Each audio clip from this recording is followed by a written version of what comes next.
Continuando, então, aqui para o nosso segundo painel desse nosso segundo dia de evento, eu queria chamar para integrar esse painel a Maria Catalina Villalpando,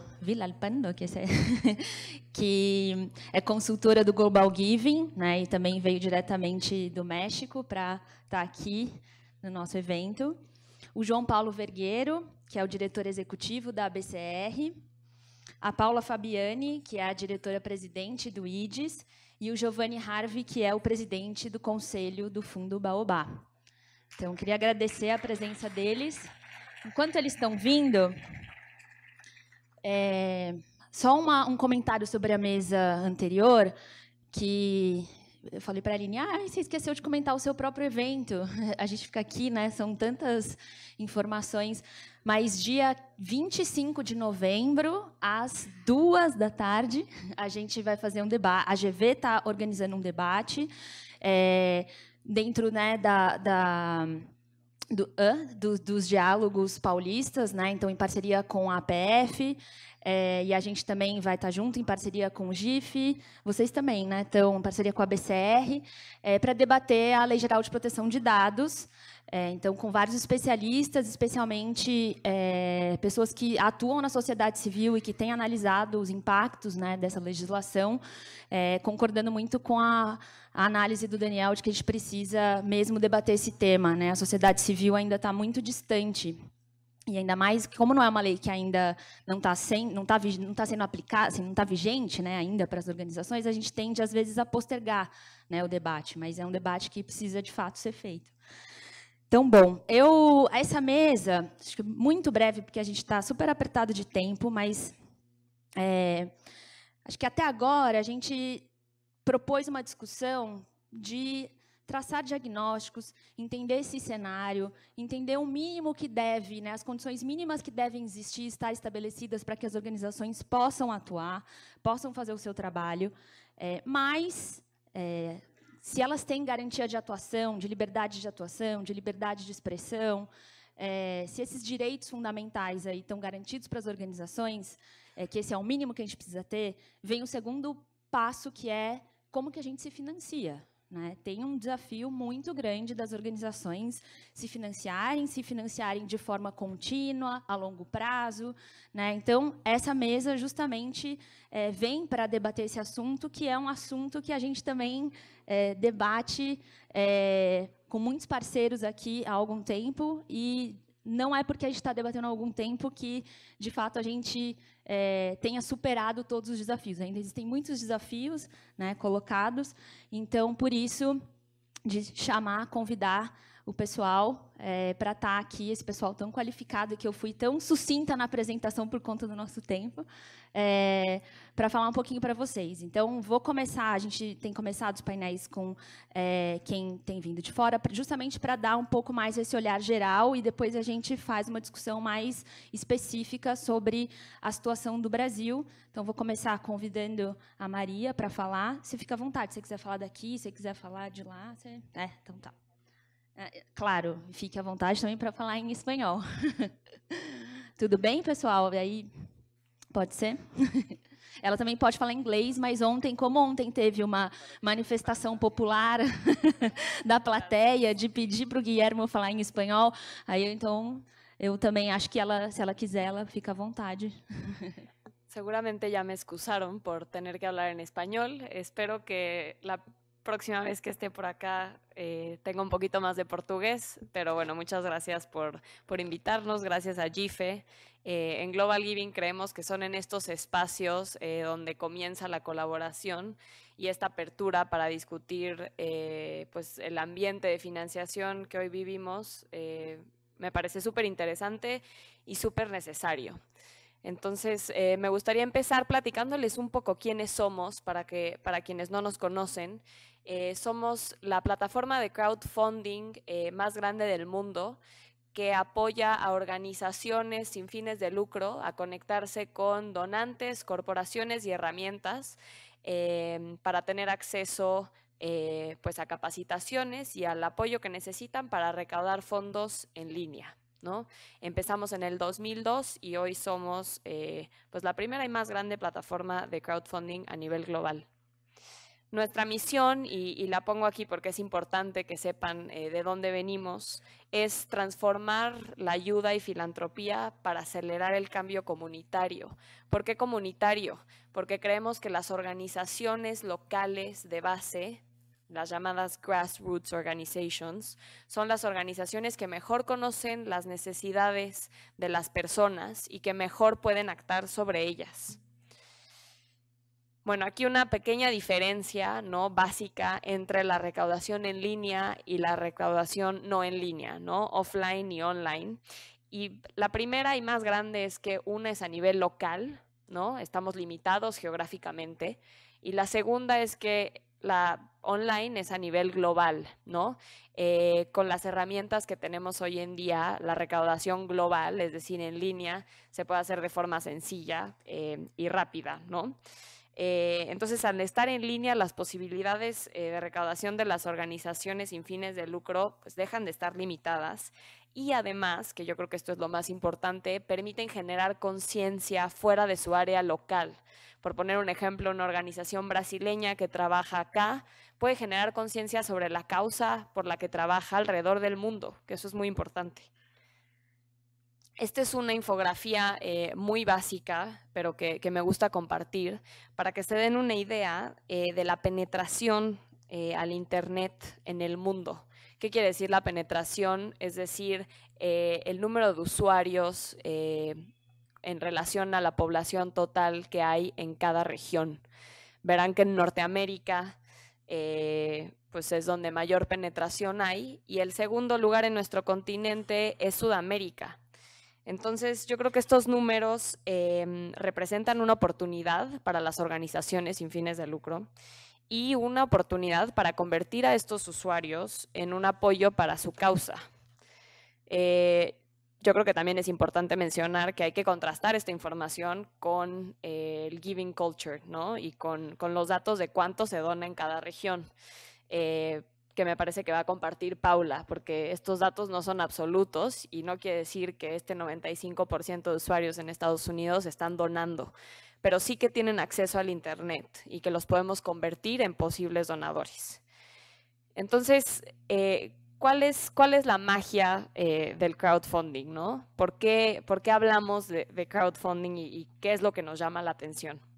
Bueno, el crowdfunding es simplemente el acto de recaudar fondos utilizando herramientas digitales y comunicación digital. Entonces, todos aquí hemos hecho crowdfunding de una u otra manera. En México le llamamos la vaquita, la polla, ¿no? Cuando necesitamos ir a comprar cervezas un viernes y cada quien pone 50 pesos y tenemos cervezas para todos, ¿no? Eso es crowdfunding. Y la magia del crowdfunding en línea es que se hace de manera eficiente y súper rápida, ¿no? Entonces, esa es la verdadera magia del crowdfunding. Nuestra fundadora muy bien dijo alguna vez, ¿no? The power of crowdfunding isn't in the funding, it's in the crowd, ¿no? Es el poder de las masas que hace del crowdfunding pues tan mágico, ¿no? Y tan importante para que lo utilicemos como organizaciones sin fines de lucro.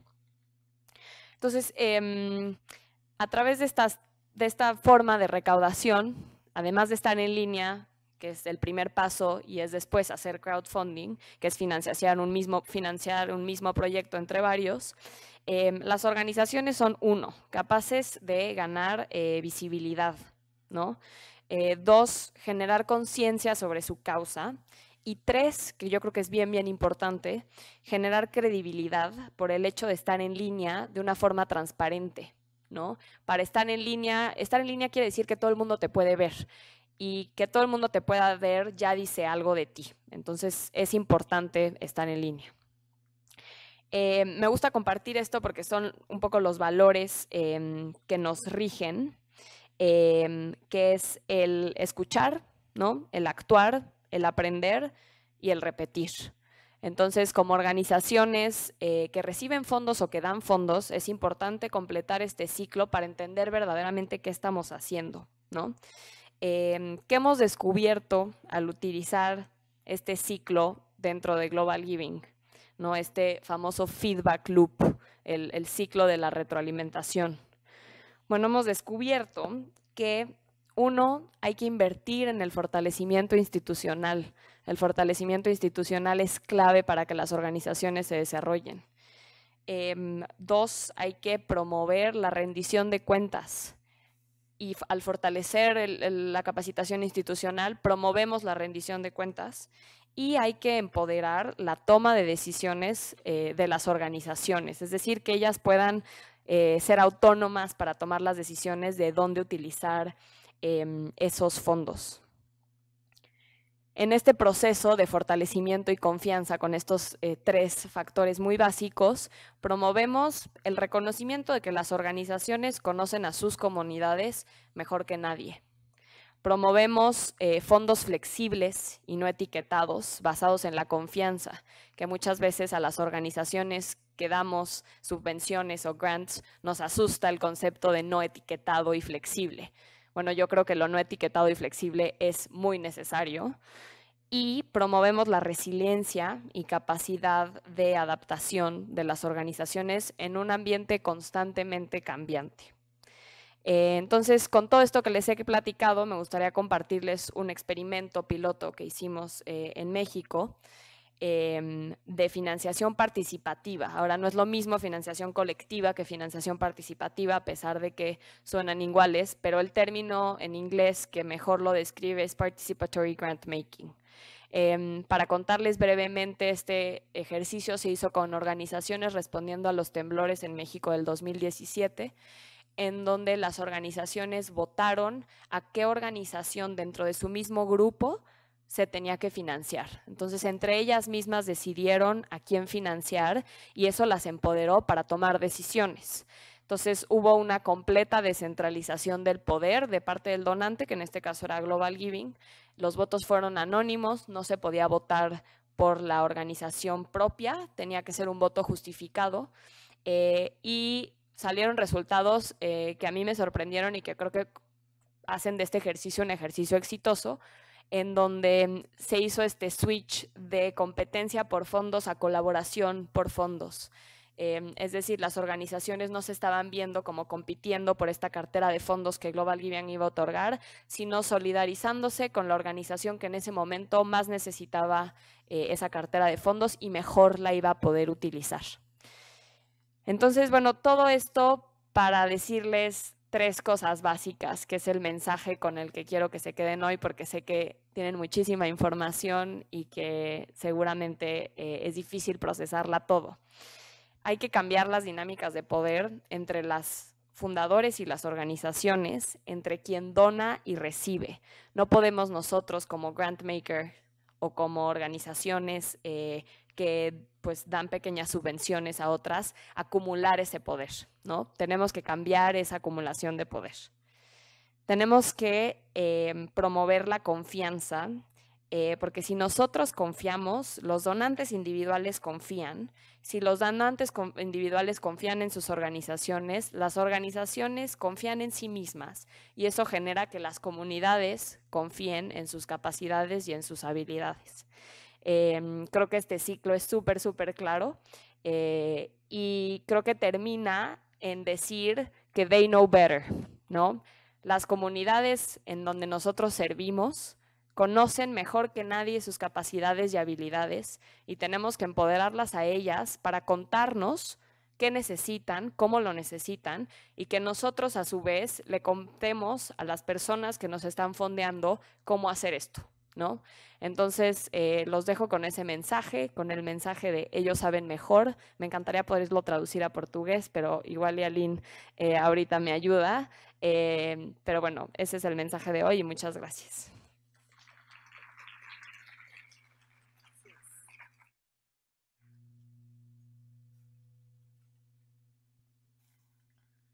Obrigada, Maria, pelo convite e por estar aqui.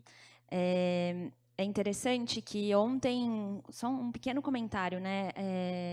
O desafio de apoiar as organizações apoiar determinadas organizações que trabalham com determinadas causas ainda, às vezes, né, que tem muito mais dificuldade a ter acesso a recurso, como já foi mencionado aqui, e também como o desafio de fazer o apoio institucional para as organizações, né, que também é algo que, assim, né, a gente também debate, o JP sempre lembra da importância desse assunto, e que ontem o Juan mesmo apresentou os dados, os dados de financiamento para as organizações na América Latina, né, que eles estão ali pegando vários editais, sejam editais de instituições públicas ou privadas, e monitorando, o que saltou aos olhos é como tem uma porcentagem muito pequena de recursos para financiar institucionalmente as organizações, né? E a gente sabe, pelo menos do que a gente tem de dado, ou pelo menos do que eu conheço aqui de dado, no próprio que a gente levanta essa informação no Censo GIF, então, entre os nossos associados, esse também ainda é um desafio. Quando a gente faz uma pergunta do apoio que eles fazem às organizações, mais da metade fazem apoios pontuais ou apoiam projetos por meio de editais. Mas, quando a gente vai olhar para o apoio institucional, 24% das organizações declararam que tinham feito esse tipo de apoio. Então, ainda também é algo que tem muito espaço para a gente avançar, né? Bom, também entrando nesse momento de dados e falando um pouco, para falar um pouco da nossa da cultura de doação no Brasil, doação de indivíduos, dados recentes, aí, fresquinhos, que saíram recentemente. Vou convidar a Paula, além de falar um pouquinho de um instrumento recente, aí, como os fundos, uma lei nova que a gente tem. A Paula também super envolvida e liderando esse processo de discussão da MP, que depois se transformou na 13800. Então, passar para ela a palavra. Obrigada.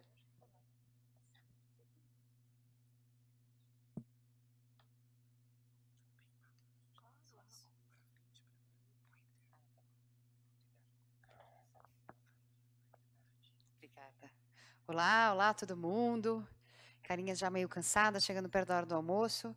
Então, eu vou passar rapidamente aqui pelos dados. A gente lançou dia 15 de outubro um relatório que foi publicado pela Charity Aid Foundation, que lidera esse processo, né, que é o World Giving Index, que é o índice, a gente traduziu como índice de solidariedade, porque ele mede 3 comportamentos da população no mundo inteiro. Se ele fez uma doação no último mês, se ele fez trabalho voluntário ou se ele ajudou um estranho. Por isso que a gente traduziu com índice de solidariedade, porque não é só a doação em dinheiro. Vamos passar pelos números, trouxe também o recorte de América Latina, que acho que é interessante, né? Temos várias pessoas aqui de outros países, dando esse panorama e comentando também, né, sobre a Lei 13.800, os desafios que a gente está enfrentando e um pouco como é que a gente está vendo aí atividades para promover a cultura de doação, para aumentar os mecanismos de sustentabilidade das organizações da sociedade civil. Bom, a CAF é uma organização britânica que tem quase 100 anos e promove a filantropia no mundo, e nós, IDES, temos 20 anos e temos uma missão similar também, de promover e ampliar o investimento social privado e seu impacto aqui no Brasil. Em primeiro lugar, Estados Unidos. Né? A gente tem aí uma alta concentração de países no World Giving Index, países anglo-saxões. A grande maioria deles foram colônias ou são, né, são países anglo-saxões, o que mostra muito esse papel da cultura anglo-saxã na formação de comunidades e na formação de comunidades doadoras e com práticas solidárias. Né? Tem um destaque aí para Mianmar, que, né, não destoa desse comentário que eu fiz, mas claramente entra a questão da religião. É um país de orientação budista e num tipo de numa corrente do budismo que prega a doação para apoiar as organizações. Então, eles têm aí o maior indicador, né? Aí vocês têm o do meio, que é as moedinhas, é a doação em dinheiro, ajuda a um desconhecido é o primeiro, da mãozinha, e o reloginho é a doação de tempo. E interessante que surgiu aí nesse 10 anos de World Giving Index é a Nova Zelândia, que é o único que consta entre os 10 maiores em todos os comportamentos. E a Indonésia, que entrou no ranking nos últimos anos e que, para nossa surpresa, entrou no ranking de 10 anos. Né? É um país que tem evoluído significativamente nos últimos 10 anos. E os menos generosos, né? A gente tem aqui a China, em último lugar. E aí a gente vê claramente países que passaram por guerras, por crises, aparecendo aí na última colocação. E tem também uma alta prevalência de países que tiveram ou têm regimes comunistas, né? Talvez tenha essa percepção do papel do Estado como provedor, e isso levando a menos mobilização da comunidade em torno da doação, da prática do trabalho voluntário. E a China consta, né, assim, fazendo um paralelo aí com os mais generosos, a China aparece como aparece nos 10 rankings dos 3 comportamentos. A China está aí como os 10 maiores. E quando a gente olha para tamanho de população, então eu não vou nem comentar. Bom, e aí? Alguns destaques, tá? Da pesquisa que acho que são interessantes. Aqui eu já trago os dados de Brasil, tá? Solidariedade e gênero. O mundo não tem, né, tecnicamente, um empate, né, 34 e 32. O Brasil também, né, mas os indicadores são menores, porque o nosso indicador médio... Aliás, eu estou achando que eu não trouxe nem a posição do Brasil aqui. Não, trouxe sim, mais para frente, junto com os nossos amigos da América Latina. Aqui só alguns dados para vocês terem uma ideia, tá? Idade, aqui é interessante, porque a gente tem um recorte preocupante para o Brasil, né, que é a questão de que os jovens têm uma diferença técnica bem maior, né, tanto na faixa etária de 30 a 49 quanto 50 a mais, a gente tem empate técnico com o mundo, mas quando a gente vai para a população mais jovem, é isso que nos puxa para baixo. Né? Temos aí de 22 contra 31 no resto do mundo. A boa notícia é que esse número nessa faixa etária vem crescendo nos últimos anos no Brasil. Então, talvez a gente está aí correndo atrás, trabalhando com as nossas gerações mais jovens.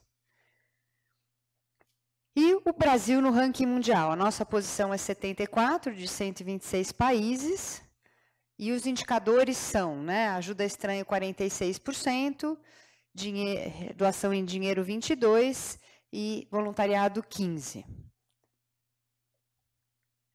Em relação à América Latina, a gente está na posição 8, são 11 países analisados, tá, no ranking. Estamos juntinho ali, né? Interessante ver que a posição 72, 73, 74, 75 são todos países da América Latina. Então, a gente está bem juntinho aí com esses outros países, ou seja, fica fácil aí de ganhar alguns pontos percentuais e passar na frente do México e do Peru. Mas a gente vê que, com exceção do Chile e da Colômbia, a América Latina tem um posicionamento não tão satisfatório, mas a gente pode olhar isso também como uma oportunidade de crescimento a partir do trabalho que a gente vem executando. Evolução, né, do Brasil, a gente teve como melhor ano 2015, eu acho que vale lembrar que 2015 teve Mariana. Eu imagino que agora, né, os dados referentes ao ano de 2019 vão também refletir Brumadinho, né? Mas estamos aí, né, nessa linha aí para doação em dinheiro, perto da casa dos 20. A doação de tempo, alguma coisa é que esse reflete até 2017, não tem os dados de 2018, que são um pouquinho mais para cima, mas que eles não foram divulgados porque eles estão ainda trabalhando a depuração dos números. Mas aqui é só para vocês terem uma ideia da evolução.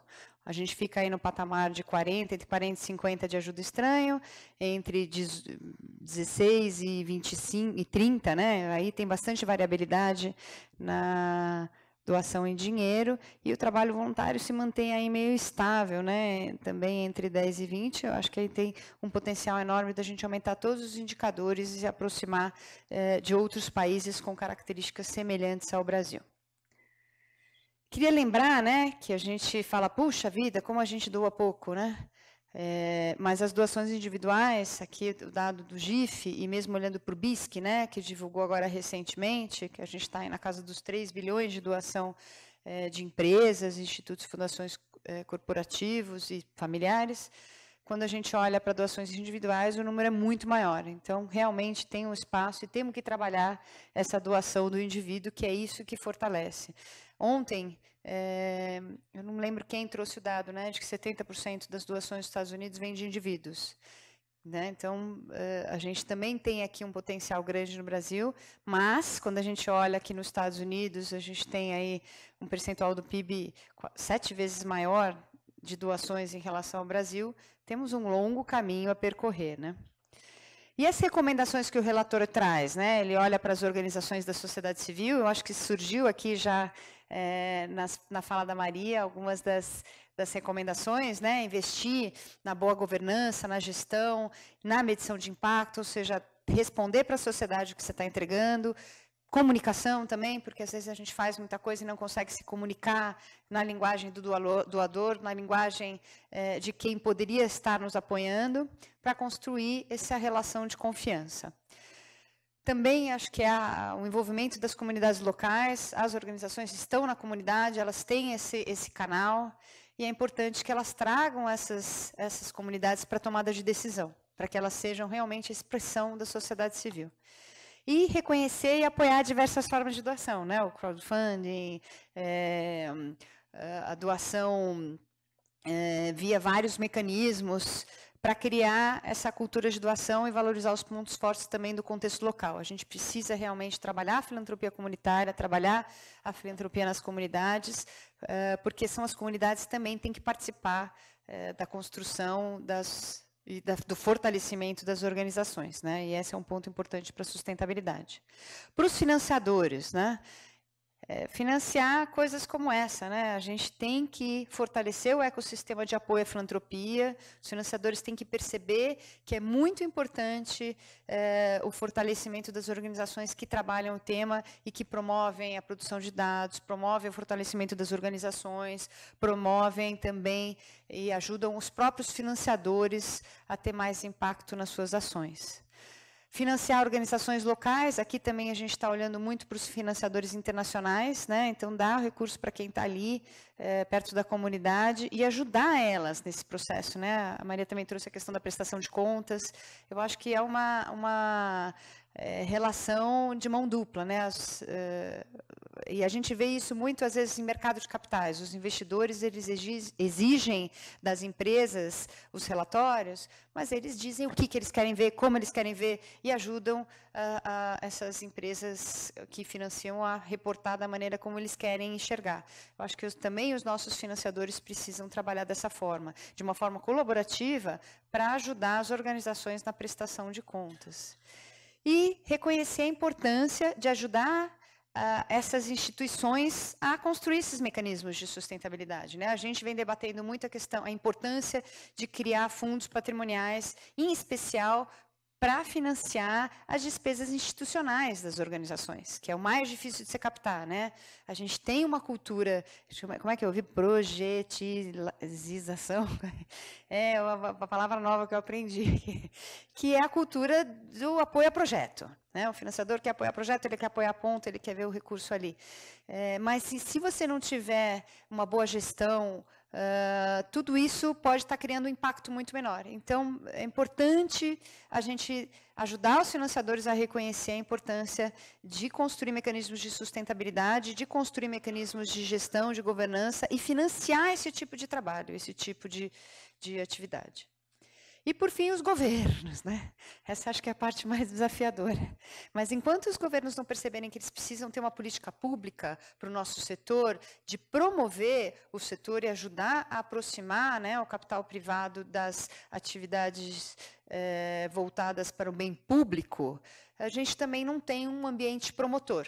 Então, e é importante que o governo faça isso de uma maneira justa, consciente, consistente, clara, e não, né, de forma acusatória ou inquisitiva. Então, essa é uma questão muito importante. Quanto mais claro, mais justo, mais a gente tem um ambiente propício. Facilitar a doação individual, né? A gente teve também a apresentação aí dos incentivos à filantropia. Claramente, a nossa colcha de retalhos aqui no Brasil não favorece a doação, apesar do incentivo ser muito, né, não é, a gente doa até o imposto em grande parte dos incentivos fiscais, ele acaba não sendo utilizado porque é burocrático, difícil. Então, a gente tem que facilitar, né? A doação tem que ser um clique, tem que ser tem que ser muito fácil, né? E ter os incentivos é sempre importante, porque tem uma relação positiva entre propensão a doar e incentivos fiscais. E, mais do que claro, até para ter um ambiente democrático, é a gente promover a sociedade civil como uma voz independente. Ela é capaz de fazer o controle do governo, mas também das empresas, né? E ser um aliado do governo nesse controle social. Então, é muito importante esse respeito ao direito. A gente está tendo muitas questões polêmicas aqui no Brasil ultimamente, e aí em alguns outros países da América Latina, e é importante nós nos unirmos, sermos uma voz única para poder dialogar e pleitear e fortalecer esse respeito ao direito das organizações da sociedade civil. Bom, o que nós estamos fazendo, né? A gente tem rodado a campanha por uma cultura de doação, Descubra Sua Causa, que é um teste para provocar as pessoas a fazerem a doação. Apoiamos o Dia de Doar, que vem aí, né? Agora, que dia, João? 3 de dezembro. Está chegando, o João vai falar sobre isso. Para a gente sair do 0,2 para o 1,4, né? Pelo menos para o meio, né? 0,5% do PIB sendo doado aqui no Brasil. Vamos lançar em fevereiro o Giving Report Brasil, né, que já é uma sequência do World Giving Index, mas olhando para o Brasil em particular e para outros países que fazem parte da rede CAF. E estamos começando o processo de captação para realizar novamente a pesquisa Doação Brasil. 5 anos, né, vamos fazer 5 anos dessa pesquisa. A gente quer saber se aquele 13,7 bilhões do PIB continua no 13,7, caiu, aumentou, como é que ele está se comportando. E os fundos patrimoniais, né? A ideia é a gente também discutir mecanismos de sustentabilidade, e eu acredito, trabalhei numa organização com fundo e uma sem fundo. E aí saí com a seguinte conclusão de que todas deveriam ter pelo menos um fundo para financiar parte das suas atividades, por causa da dificuldade de captar para o institucional, por causa da dificuldade de planejar no longo prazo e a dificuldade de você investir em excelência e melhorar suas capacidades. A Lei 13.800, né, trouxe aí um arcabouço legal, foi apresentado aí pelo Augusto, né? Eu tenho só um ponto adicional ainda na apresentação dele, que eu acho que a lei foi focada em trazer também a possibilidade do doador deixar um legado. Se você quer deixar um recurso e quer que ele seja bem utilizado, e que ele seja um mecanismo de sustentabilidade de uma causa, de uma organização no longo prazo, a lei traz um arcabouço de governança, gestão, muito robusto, que te permite vislumbrar que aquilo vai existir, mesmo que você não esteja mais aqui. E isso é muito poderoso, né? Não é? Ele trouxe como vai beneficiar mais as instituições públicas, mas eu acho que também as privadas que têm uma preocupação de perpetuidade, de legado do fundo patrimonial, segregar isso patrimonialmente é importante e ter regras específicas também. Até porque a gente sabe que uma associação, né, tem uma assembleia que é soberana e que a qualquer momento nossa legislação é muito frágil nesse sentido, né? Se a assembleia resolve gastar o fundo patrimonial quando ela está dentro da instituição, pode gastar. Não tem nada que impeça. As fundações ainda têm o curador, né? Mas a ideia da lei é essa, segregação patrimonial. Eu acho que isso é um avanço muito importante. Cria o conceito do trust, uma entidade separada cujo único objetivo é captar e gerir recursos. E esses recursos vão para uma ou várias organizações apoiadas, né? Pode ser várias e pode ser, inclusive, várias causas, né? Não precisa ser uma causa única. A gente teve até, né, um decreto do Ministério da Portaria, né? Portaria, não sou advogada. Uma portaria do Ministério da Ciência e Tecnologia descrevendo como isso vai funcionar no âmbito do Ministério da Ciência e Tecnologia usando a Lei 3.800, né? A gente até falou, nossa, está dando filhotes agora, né? E foi muito interessante porque eles trouxeram já algumas adicionalidades importantes que permitem, inclusive, a atração de recursos públicos e outros detalhes que regulamentam muito bem a ideia de criar um fundo soberano para ciência e tecnologia e a ideia de criar fundos específicos para a ciência e tecnologia dentro das universidades e outras organizações. Então, a gente já vê ou seja, reflexos da lei, de como a lei está pegando e como a lei está sendo divulgada. A gente está apoiando a formação de 5 fundos patrimoniais, do Museu de Arte do Rio, da Unicamp e de várias outras entidades. Então, a gente já vê que isso está pegando, mas ainda devagar, porque a legislação saiu muito complexa. E tem aí uma briga também que o Augusto trouxe, né, da questão da tributação e da questão da Lei Rouanet. Já falei um pouquinho da lei, a insegurança jurídica em relação à tributação, né, que o Augusto trouxe ontem, e a gente fez uma carta aberta endereçando essas duas questões e estamos brigando aí com o Ministério da Cidadania, Secretaria de Cultura e também com a Receita Federal. Você tem que falar baixinho. Não pode falar muito alto, mas a gente entregou todo um documento solicitando reconhecimento da imunidade das organizações de saúde, educação e assistência social, como vale para as outras organizações, da organização gestora. E aí convido todos a ver, né, o relatório está no nosso site e também estamos à disposição aí para qualquer informações adicionais.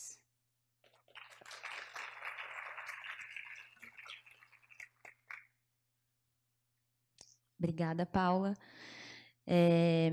A gente fez essa proposta da Paula iniciar essa discussão, né, dos fundos aqui, esse instrumento que não é novo, mas tem um regime, digamos, né, novo agora pela legislação. As organizações já tinham fundos patrimoniais antes da lei, mas agora elas têm uma nova possibilidade de formar esses fundos.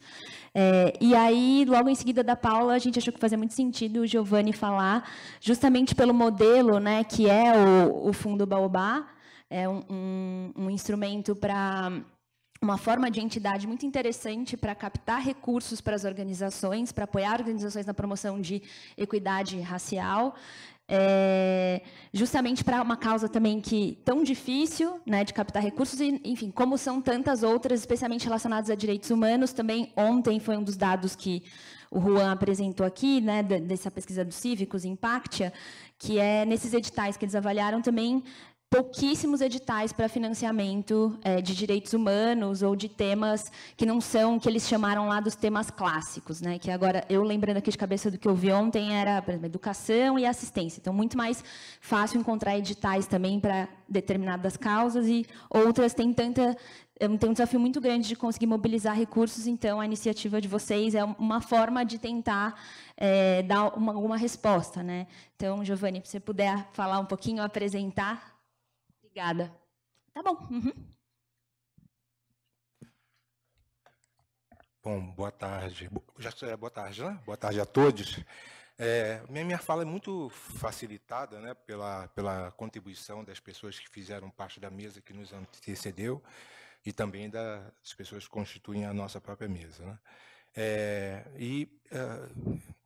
Eu fiquei o tempo inteiro tentando evitar um certo tom que pudesse parecer otimista, mas eu falo a partir de algo que o Paulo Raul já abordou, de uma experiência de captação de recursos, de doação, que já tem mais de 200 anos no Brasil e que sempre operou na clandestinidade. Tá? Então, eu não sei se isso é bom ou é ruim, mas essa mudança de cenário, ela, sob determinados aspectos, ela impacta muito pouco a população negra e as organizações negras. Ok? Porque, de uma forma geral, essas organizações elas sempre operaram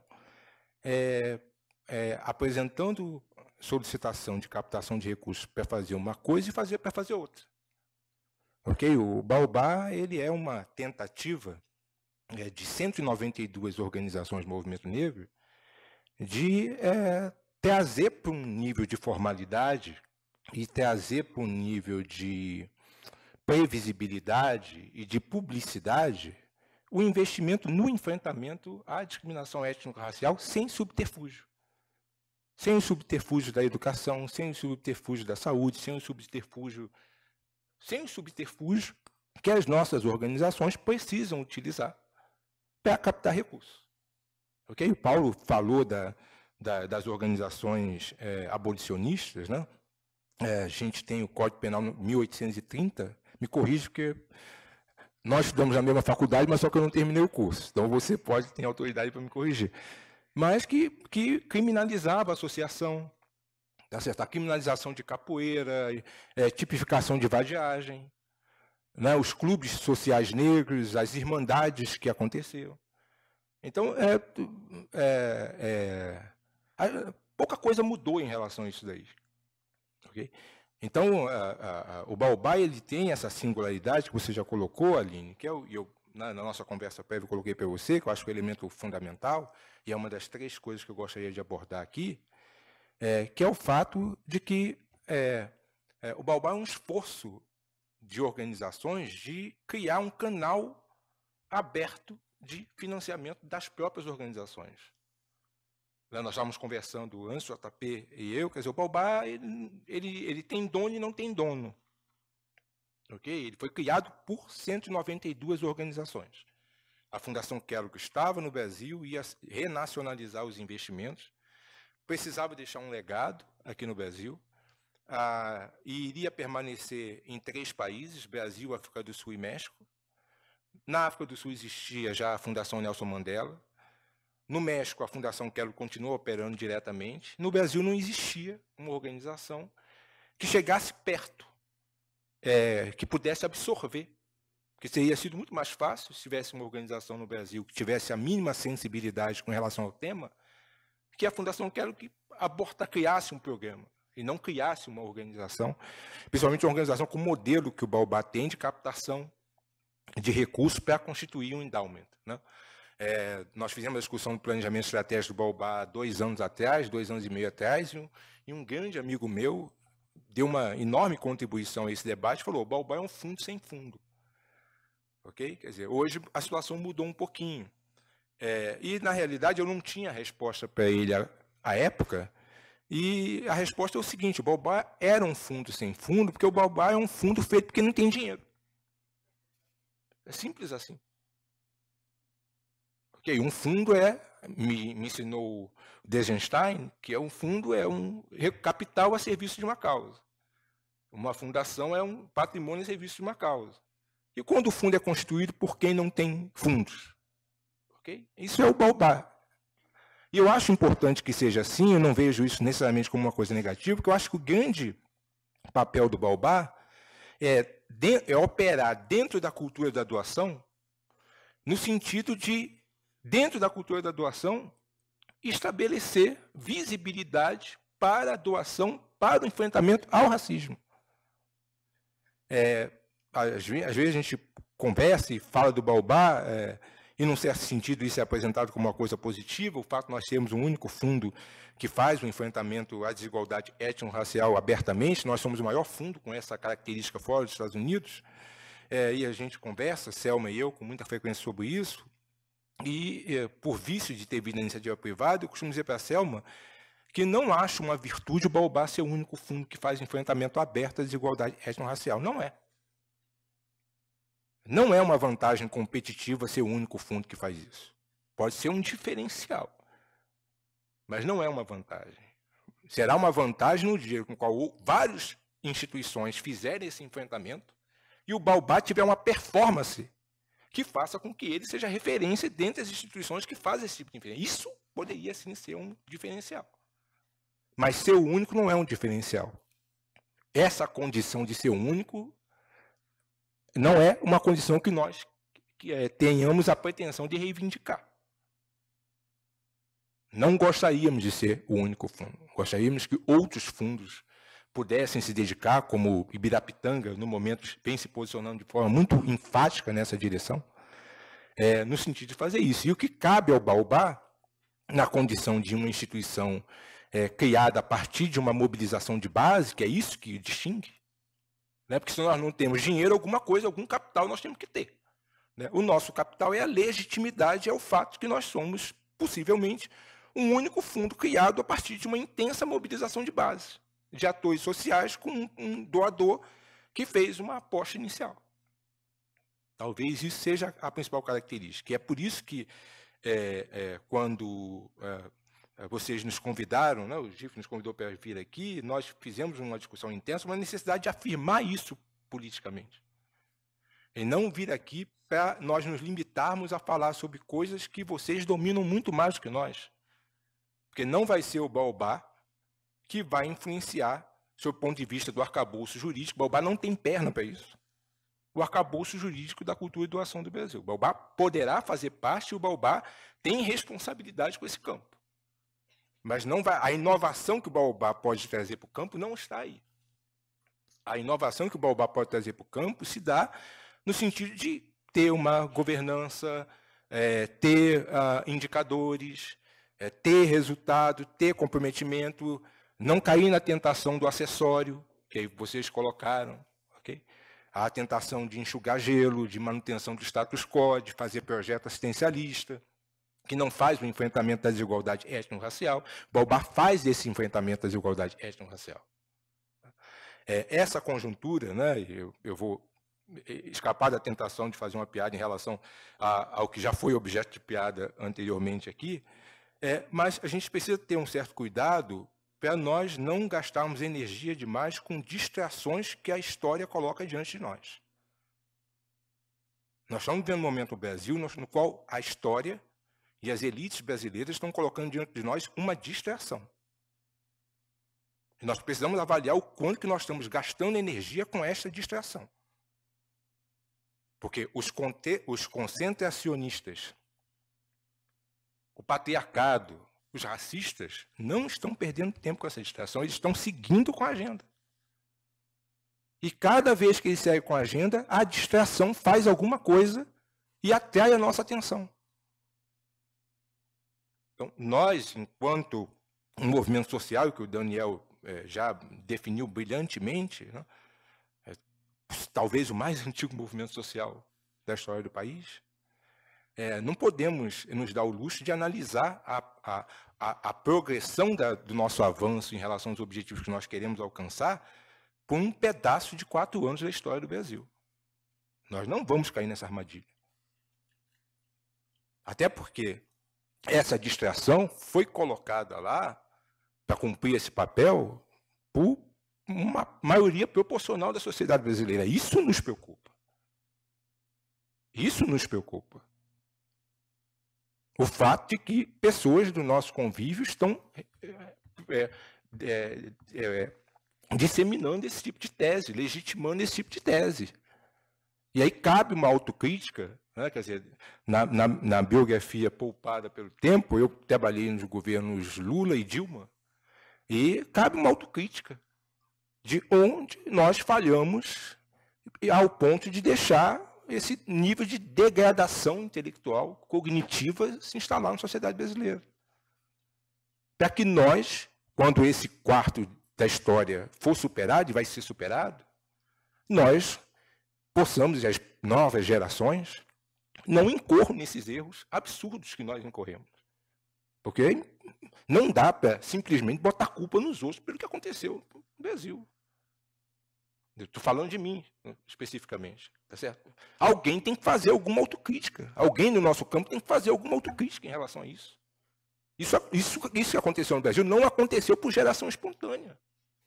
Onde foi que nós erramos?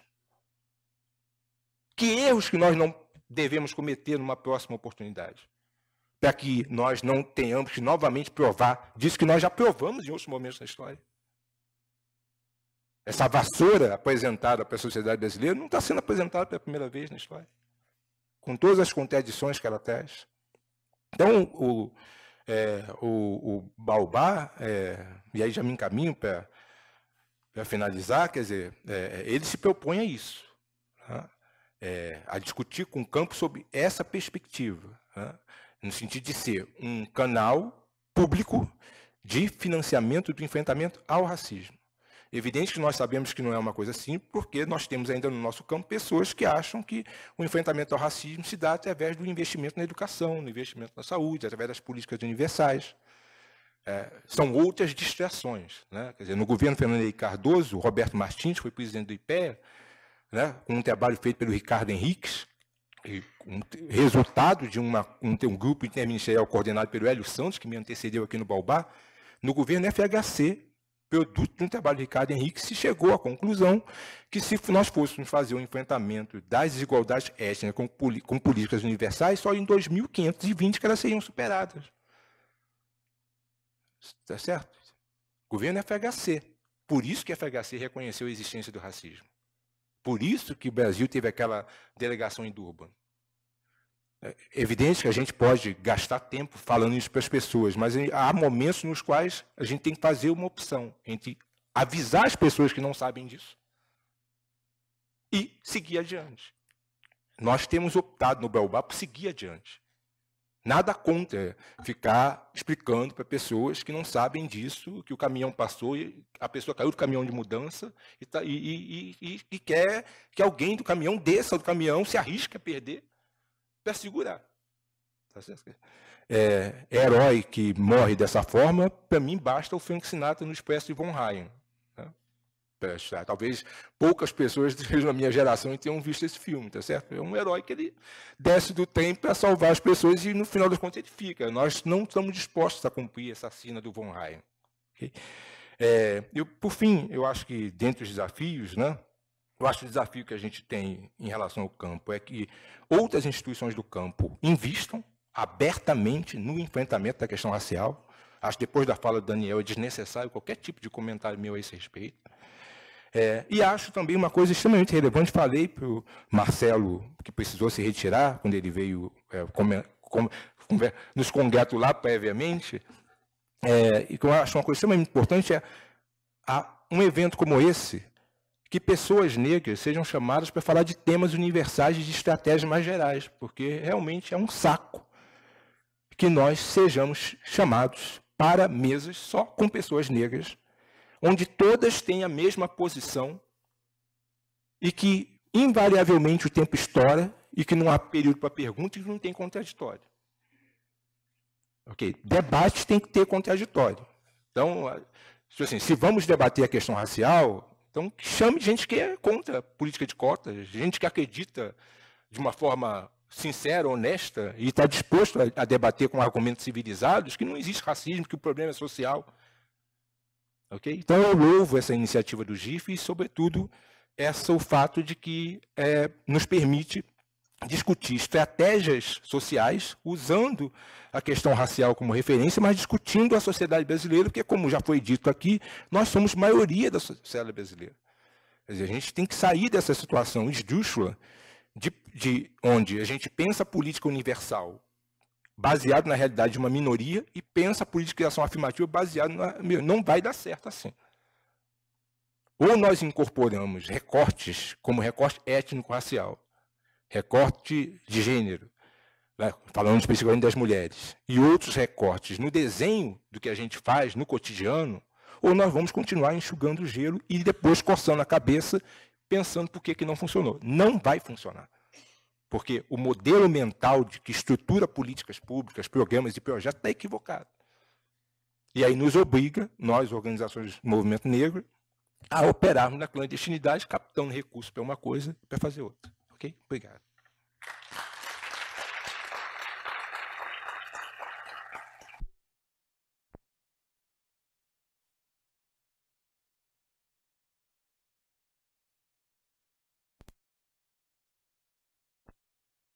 Aceito e apresentar aqui o trabalho de vocês, debater o fundo, né, apresentar esses instrumentos e chamar o ponto para a atenção dessa questão como é importante essa questão da legitimidade também que o fundo construiu, né, como é importante para captar recursos para o fundo.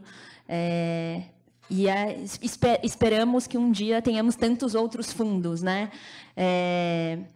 Bom, para falar, a gente está um pouquinho avançado aqui na hora, então passar já para o JP. O JP tem um videozinho, né? Aqui, antes, JP, o vídeo? Antes. Depois? Ah, então tá. Então, convidar o JP, também vai falar um pouquinho aqui doação, um assunto também muito caro a ele, que também se dedica a essa discussão há um tempo, e falar um pouquinho também da nossa agenda, né? Assim, o que a gente tem debatido aí um pouco como sociedade civil, de mudanças e agenda para a promoção da doação e melhoria dos instrumentos legais, né? Oi, gente. Boa tarde a todo mundo. Como é que vocês estão? Vamos animar aí, porque estamos para ir para o almoço daqui a pouco, hein? Eu vou tentar ser breve, fazer uma síntese aqui de uma fala, talvez uns 10 minutos, se eu conseguir, até para que eventualmente a gente tenha um tempinho para perguntas e respostas e o espaço para o contraditório, que é fundamental. Mas também, se tiverem perguntas, depois vocês mandam. A gente manda para a Aline, né? A Aline compartilha com os nossos debatedores também, as nossas debatedoras. Muito bem, cabe a mim falar um pouquinho sobre a nossa agenda de incidência política para promover a sustentabilidade das organizações, em particular a mobilização de recursos. Incidência política também chamada de advocacy, né? Eu quero começar fazendo menção a uma fala, a uma pergunta que a gente teve na sessão anterior, que a nossa colega, não sei se está aqui, falou da dificuldade de fazer advocacy, estando trabalhando com assistência social em razão do dia a dia da organização.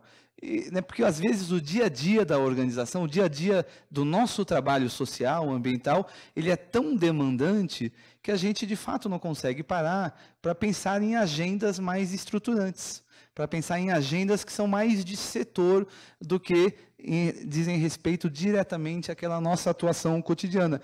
E ela está certíssima. Ela está certíssima. Acho que para a maioria das organizações do país, aquelas organizações que estão, de fato, nas pontas das cidades, as organizações que atuam com crianças, que atuam com a terceira idade, e elas existem pelo país inteiro, e muitas vezes a gente não vê, porque a gente acaba ficando conversando com as mesmas organizações, que têm o mesmo perfil e têm, em muitos casos, uma estrutura melhor para estar presente aqui. A maior parte dessas organizações não consegue parar para fazer advocacy e para entender a importância da gente pensar em temas de estrutura e suporte ao setor. Ainda que a gente tenha, e a gente tem que reconhecer que nós temos a gente faz advocacy. O terceiro setor faz incidência política. A gente tem um histórico muito grande de fazer incidência política na área ambiental, na área da primeira infância. A Paula mesmo faz parte de um grupo de promoção de advocacy da primeira infância, na área de direitos humanos. O Brasil tem uma tradição, que já vem de vários anos, das organizações se agruparem em causas para promoverem os seus temas, ou muitas vezes a gente faz incidência política reativa, quando acontece alguma situação e nós precisamos nos unir para tentar alterar aquela realidade. A mais recente, muitos de vocês devem ter acompanhado, foi a PEC paralela, e a tentativa do senador Tasso de incluir as organizações da educação como parte das organizações que deveriam contribuir com a Previdência Social. E a partir da reação das organizações, lideradas aí pelo FONIF, o senador acabou tirando isso no seu relatório final. Mas, de fato, é mais difícil a gente conseguir parar e ter organizações que têm capacidade ou que priorizam o trabalho de incidência política, que vão pensar as estruturas do nosso setor, um trabalho de incidência política, de advocacy, que vai pensar a capacidade do terceiro setor ou a capacidade das organizações da sociedade civil serem sustentáveis do ponto de vista financeiro para que possam gerar ainda mais impacto na sociedade.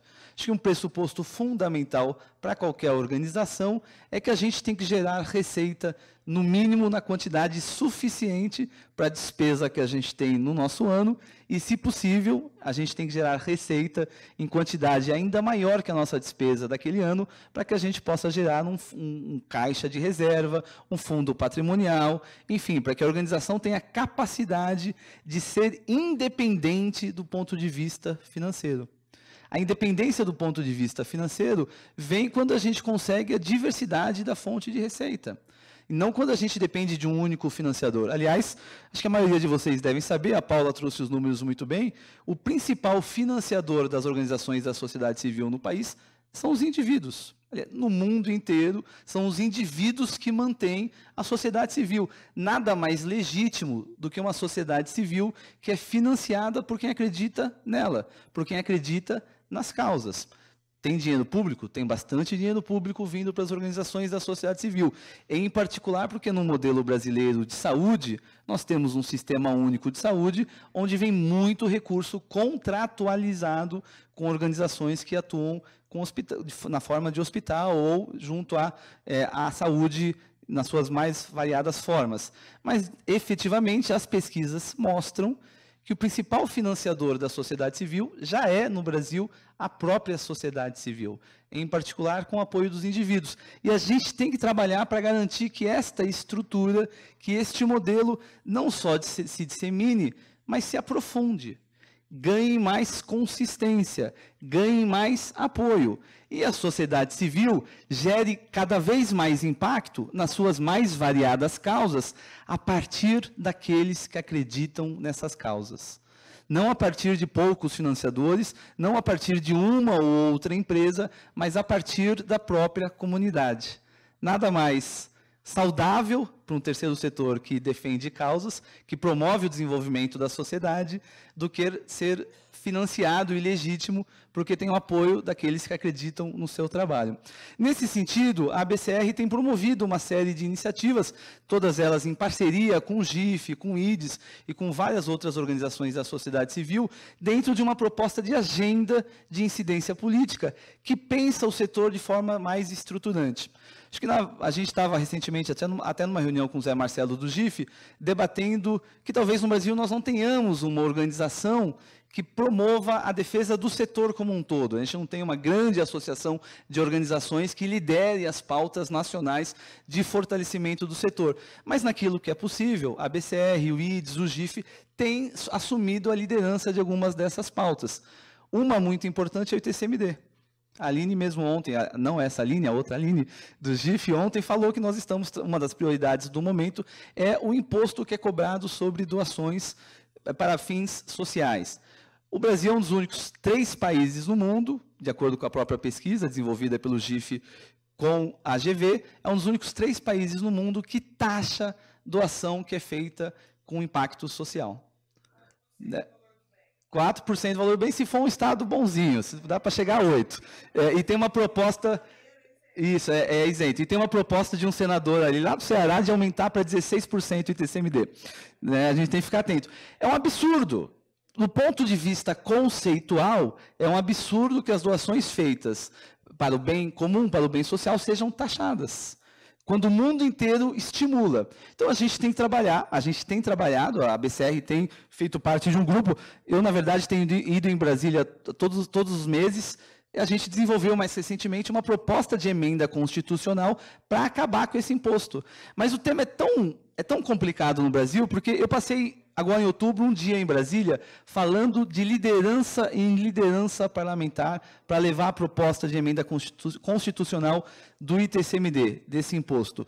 E o principal retorno que a gente tinha era, mas a gente vai acabar com o imposto para todas elas? E aquelas que não são sérias? Como é que a gente vai controlar? A gente tem que ficar explicando no Brasil, não pelo princípio, mas sim pela fraude, pelo negativo, não pelo positivo.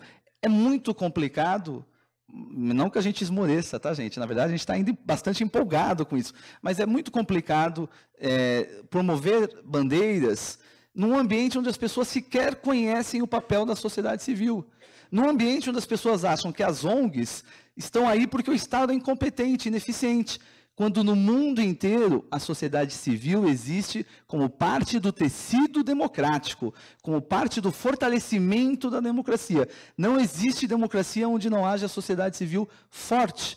E não existe sociedade civil onde tem ditadura. As ONGs não estão aí porque nós somos complementares. E às vezes a gente mesmo pensa isso. E quando isso vai extrapolar para o legislativo também traz essa visão. Uma das outras nossas propostas é o marco bancário da doação. No Brasil não existem instrumentos específicos que facilitem a mobilização de recursos por meio de doação.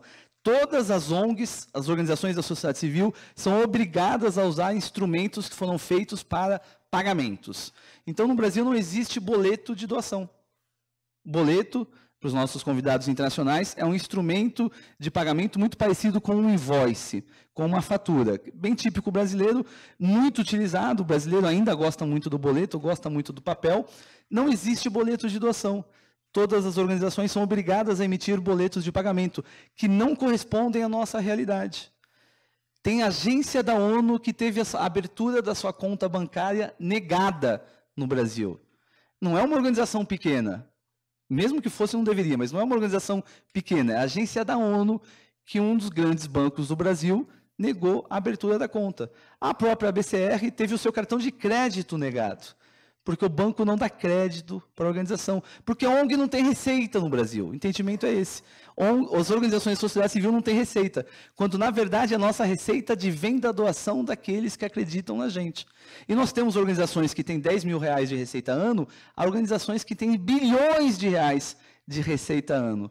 E isso é receita. Então, a proposta do marco bancário da doação é justamente dividir, do ponto de vista da gestão do sistema financeiro nacional, identificar de um lado o que é pagamento, identificar de outro lado o que é doação, identificar de um terceiro lado o que é legado, que é um recurso diferente, identificar o que é a transação entre uma pessoa para ela mesma por meio do sistema financeiro e, com isso, possibilitar a criação de instrumentos específicos que vão alavancar a doação. Para o ano que vem, a gente está trabalhando, aliás, já desde esse ano, mas em razão desse trabalho da ABCR junto ao marco bancário da doação, a gente também está envolvido agora, tem estudado também e tem participado do GAF, ou da força-tarefa, do GAFLAT, na verdade, que é o grupo latino-americano que está trabalhando a questão tributária e está pressionando, está trabalhando junto aos governos para que as ações de redução de tráfico de recursos e lavagem de dinheiros, de financiamento do tráfico e lavagem de dinheiro não impacte, não prejudique as organizações da sociedade civil. Então, a BCR vai participar agora em dezembro do encontro do GAFLAT no Peru, justamente para promover o tema e para trazer de volta e a gente conseguir, até um pouco em cima do que a Jocelyn falou, para que a gente consiga mobilizar a sociedade civil brasileira para pressionar o governo no sentido de que as iniciativas que venham a ser tomadas não prejudiquem o nosso setor. Para o ano que vem, um dos outros temas que a gente vai atuar, que a gente quer começar a trabalhar, é retomar uma ideia, a Laís conhece, uma ideia que a gente debateu alguns anos atrás, de alguma forma de um simples social para o terceiro setor. É um absurdo que, se a organização não é imune, e pouquíssimas são, considerando a diversidade de todo o nosso setor, se a organização não é imune, e ela trabalha com venda de produtos ou prestação de serviços, ela paga mais imposto do que uma empresa que está classificada no Simples, ainda que ela gere muito mais impacto social. A gente paga 12% de impostos nos eventos que a gente realiza na ABCR. Se é para um associado, eu não recolho ISS. Quando ultrapassa um valor de R$600, quem compra um produto tem que recolher COFINS na fonte. É uma bagunça tributária o terceiro setor. Então, a gente tem que trabalhar modelos tributários que vão alavancar a gestão das nossas organizações. A gente tem que trabalhar, nós vamos também atuar nesse sentido, junto com os nossos parceiros, na construção de uma proposta de um marco legal, de um estatuto de incentivo fiscal, que acabe com essa bagunça de várias leis para poucas causas.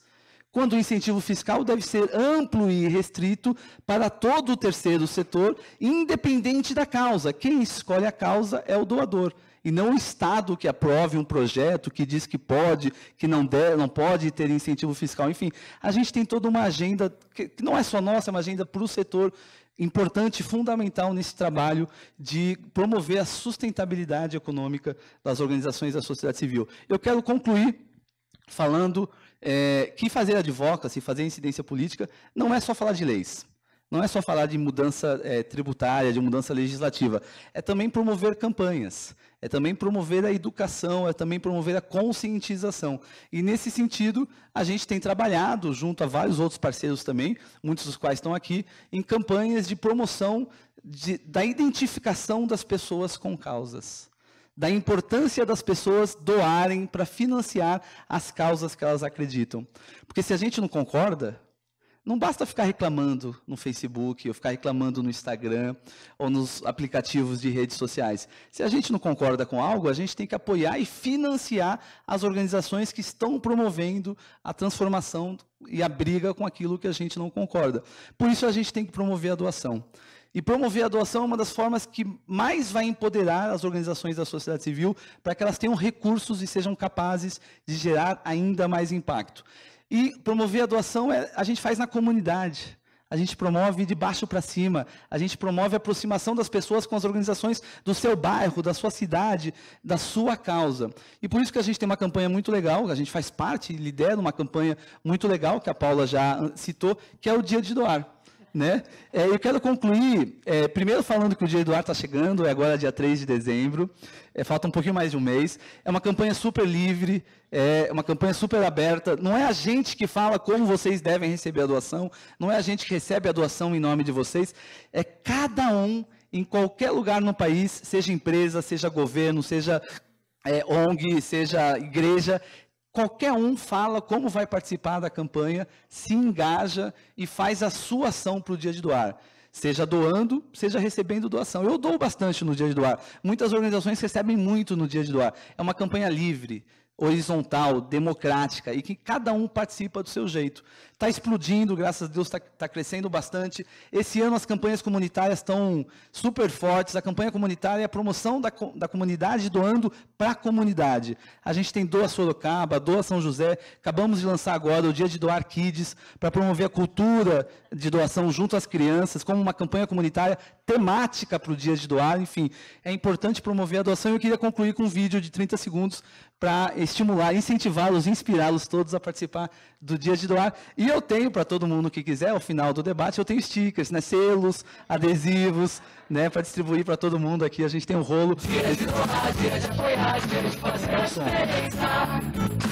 Dia de doar, de participar, você pode ser a diferença. De coração em coração, de doação em doação, de coração em coração, de doação em doação.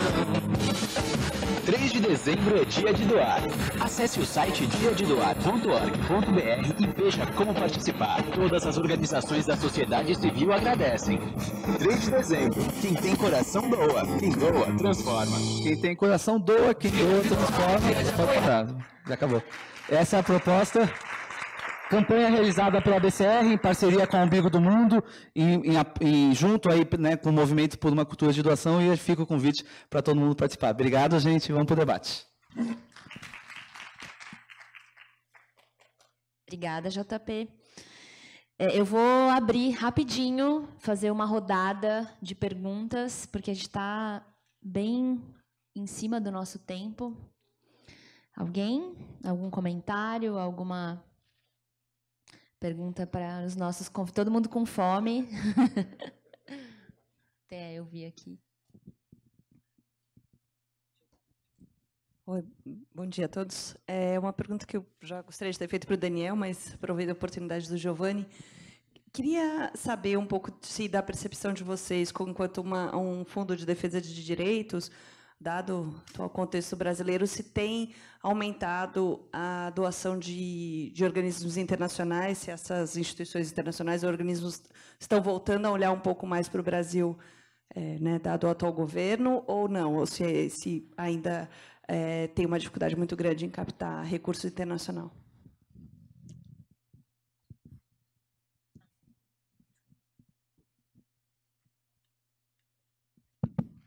Bom, falar especificamente da nossa experiência concreta, o Baobá surge incentivado por uma instituição internacional, que é a Fundação Kellogg, no processo de renacionalização. Dentro da leitura, que na sua pergunta já está o pressuposto, foi feita uma avaliação, que o Brasil estava numa rota e o capital de doação internacional foi deslocado para outras regiões. Esse processo, no nosso entendimento, está sofrendo uma reversão, né?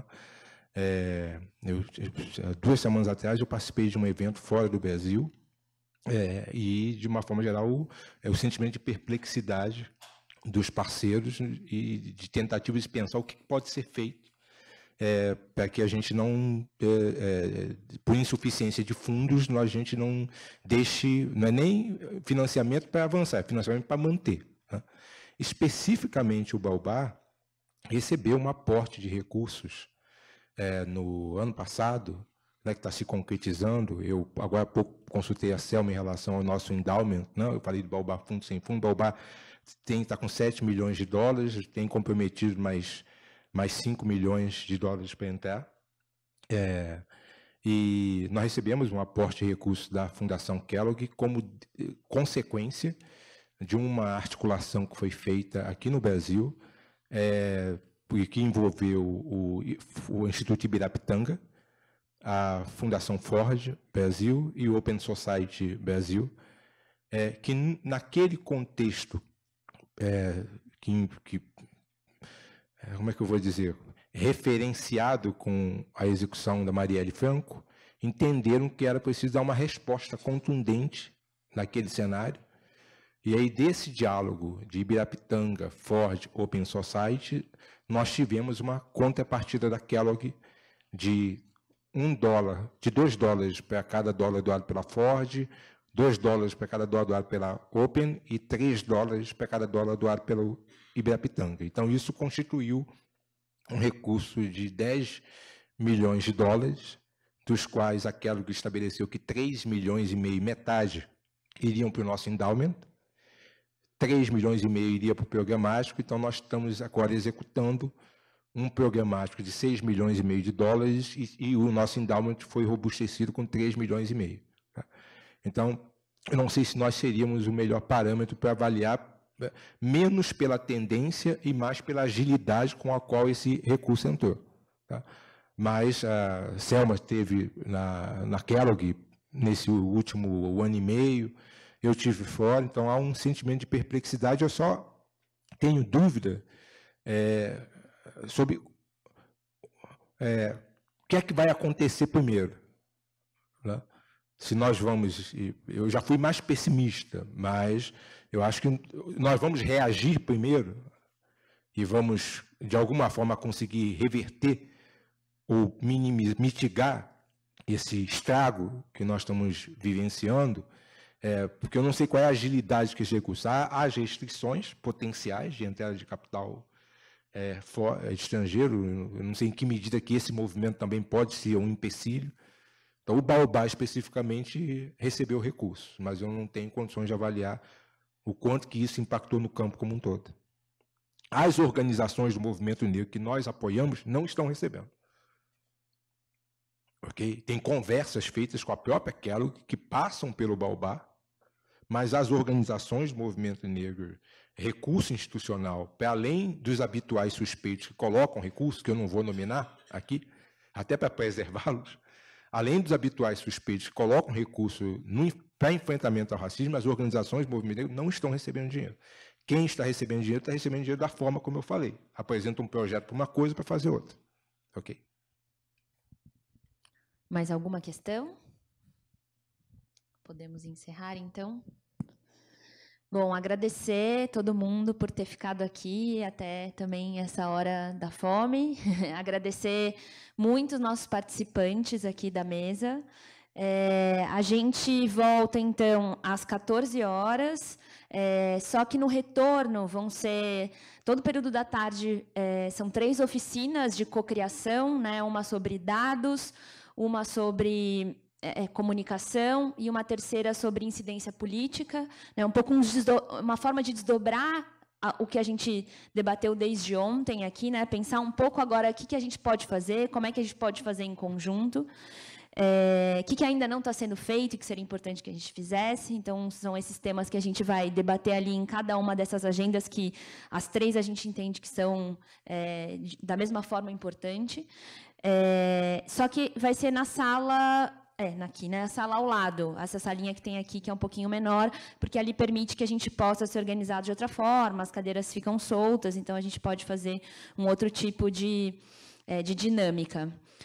Então, obrigada a todos vocês, obrigada, Giovanni, Maria, Paula, JP, por estarem aqui conosco. Até daqui a pouco.